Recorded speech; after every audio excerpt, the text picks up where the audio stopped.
Hi guys, welcome back to my channel, and in today's video we're going to be talking about tretinoin. If you're new here, please subscribe for engagement. If you're back again, so welcome back. And if I'm going to look here, just know that I'm trying to fix my hair. My hair looks really good today. Just check it out. Looks good. Anyway, it's going to be a one-shot video, so I'm just going to say whatever I can say about tretinoin, and you take a pen and paper and note it down. Cool? Anyway, tretinoin, right?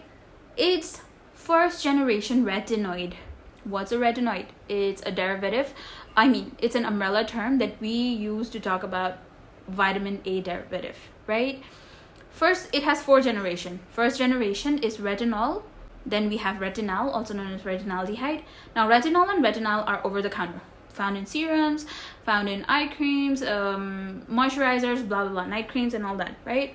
And then after this, 98% of all the other things are prescription based, okay? And do not play with it. Then we have retinoic acid in the first generation, also known as tretinoin. Then we have isotretinoin, used to be in pills, but now we have in cream format also. Second generation, still like very unstable for skincare products, so we don't really use it. We have third generation, I think it's adapalene and tazarotene. Adapalene actually, 0.1% is actually over the counter. On Instagram, people have called me out a lot for talking about adapalene 0.1%, but little did they know it's over the counter and it's okay to use it. But after that, it's prescription based. Fourth generation, still under study. So tretinoin, the brand name and the strength, right? So the most famous brand name is Retin-A.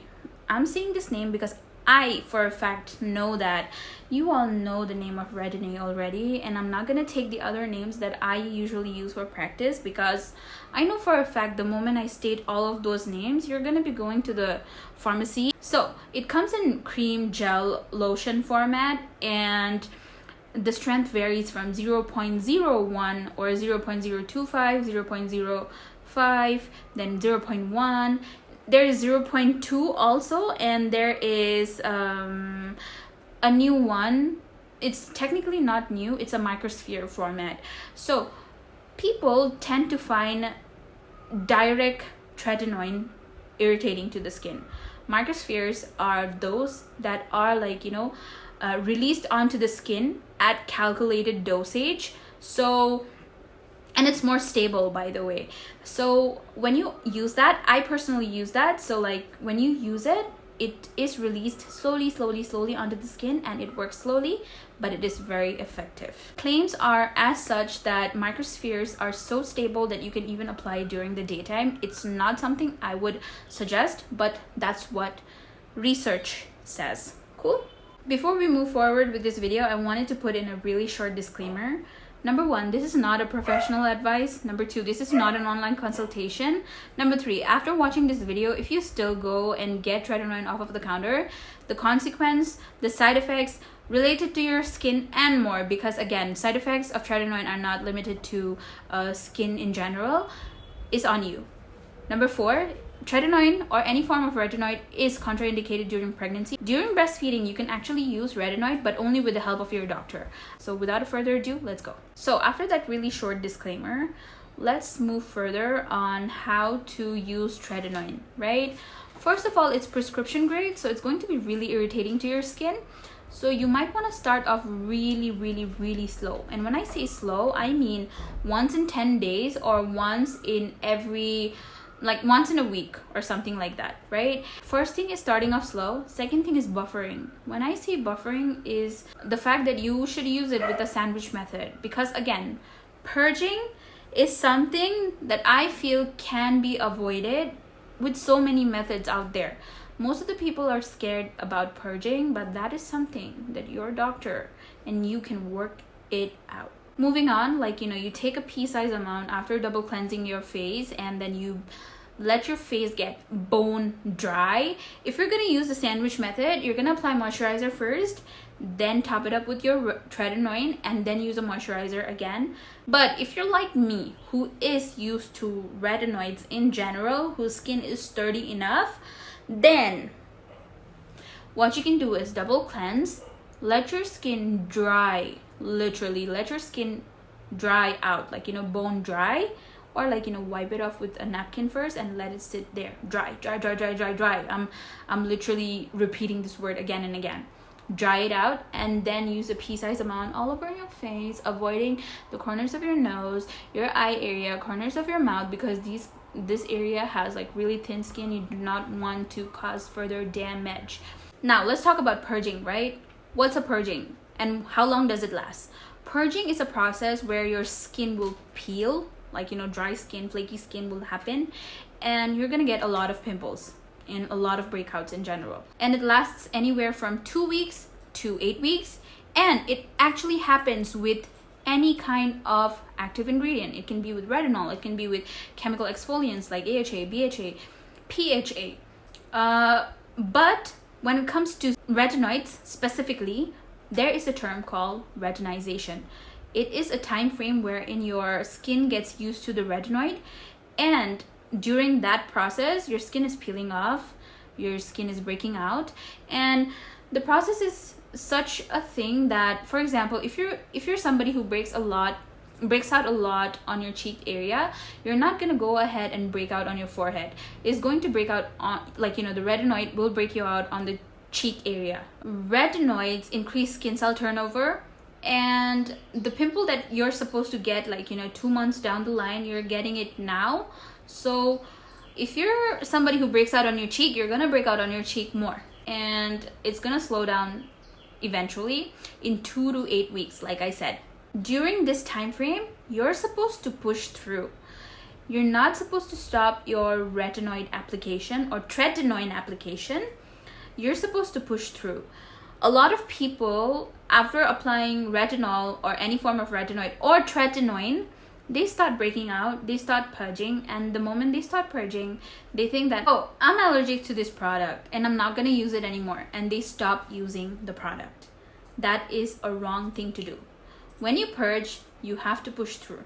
You're not supposed to stop, because if you stop and then when your breakout heals, you're gonna be starting again, and then you're gonna purge again. Your skin will never go through the retinization process properly, and your skin will never get used to the tretinoin, you know? So it's really important for you to push through the purging process. What if you do not stop purging, right? Now, this is a tip that any kind of retinoid user of any generation needs to follow. First of all, give it another week. Now, let's say, for example, you waited for another week and your purging has still not subsided. Then go back to your dermatologist or your aesthetic physician and ask them for the possibility of swapping your tretinoin with another brand, or swapping the tretinoid with another prescription grade retinoid in general. Maybe tretinoin is not working out for you, and that is okay. That is okay. There are people for whom vitamin C, niacinamide does not work, and you do not have to have your tretinoin to work on you. It might not work, and that's okay. You can get another form of retinoid or another class or generation of retinoid. What not to do when you're in your retinoid journey?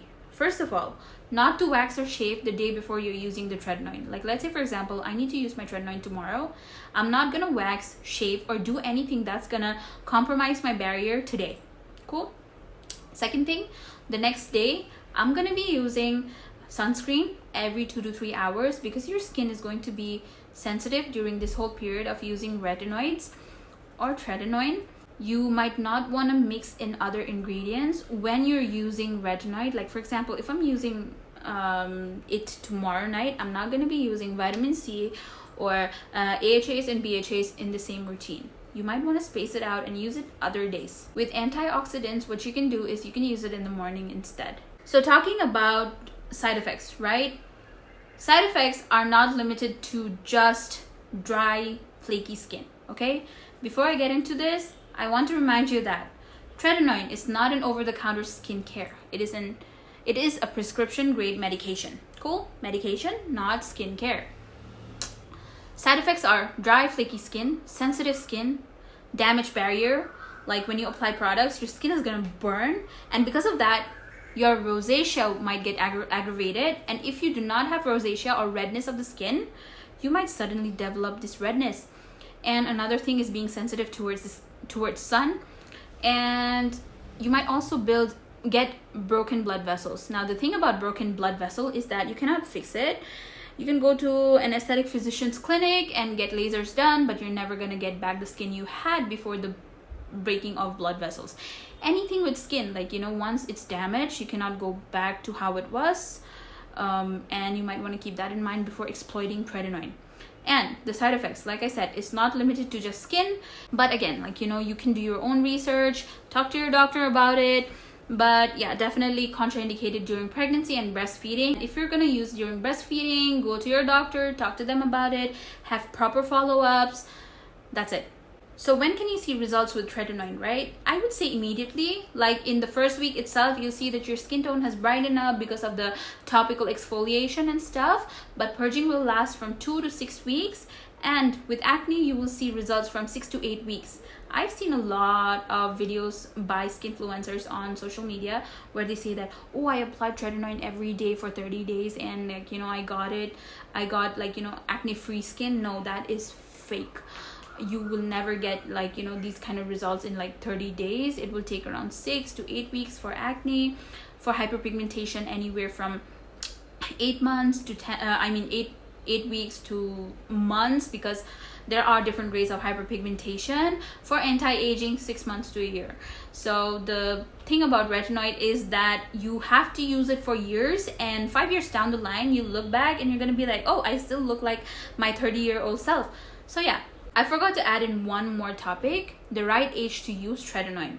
First of all, FDA approves using tretinoin or any form of retinoid for as young as 12 years old in your skincare, but only if your skin needs it. Like for example, if you're somebody with acne in your teen age, then go ahead, use adapalene, use tretinoin with the help of your doctor.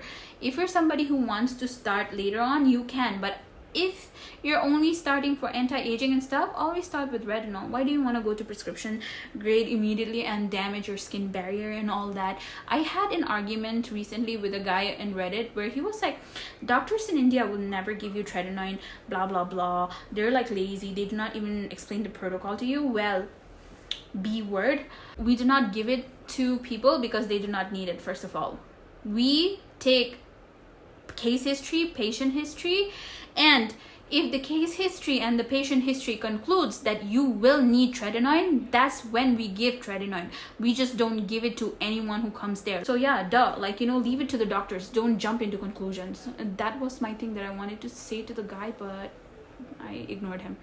But yeah, whatever. Talk to your doctor. Like, you know, whenever you want to start, if you're the right candidate or not, talk to your doctor and discuss this.